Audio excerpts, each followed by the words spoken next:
you're now doing a lot of speaking on these issues. Yeah. What do you, do you have a message that you want to get out there, or I think, I think most people, we underestimate the power of individuals and communities, and that what people really want is just the right information, and then they can make their own decisions. Yes. Right. And I think in a lot of ways, both on the clinical end and on the public health end, we don't give communities, individuals enough information, because knowledge is power, to allow them to do all the things that they would do anyway.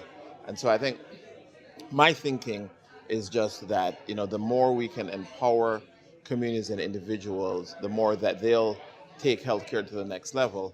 We just have to give them the right kinds of information that allows them to do that. But when you're saying that, do you mean more?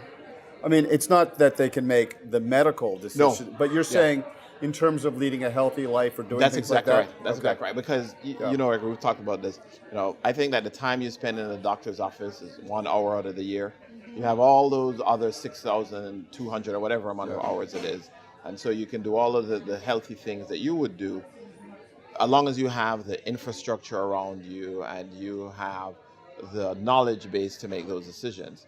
And so that's why, partnering with individuals, when we work with you, the concept that you have this huge, gigantic media platform that influences so many people on a day-to-day basis, there's a lot of power in that. No, it's been really, Garth and I have spent a lot of time together and learning about, all of this, which, I've spent a lot of time thinking about the healthcare industry, but this point that, your zip code can be more important than your genetic code is really a powerful statement. And the more I think about it, like this idea that you spend 1 hour in a doctor's office, and then, we live in a society, we can educate as much, we can have resources, but at the end of the day, in the United States, you've got to sort of manage your own health. You've got to manage your own actions, and it's, you don't really think about that in health. You think about that in like your career or your kids. That's right. But it's all related. That's exactly right. So it's exactly very interesting. right. Yeah. What I'd love to see us do is to start to take stuff like social determinant information and append that to our clinical research data sets, because it's such a more complete picture, right? So right now, the way we do it is we do a phase 3 study, a registrational study, to try and get approval of a drug, and that's done with 300 perfect patients.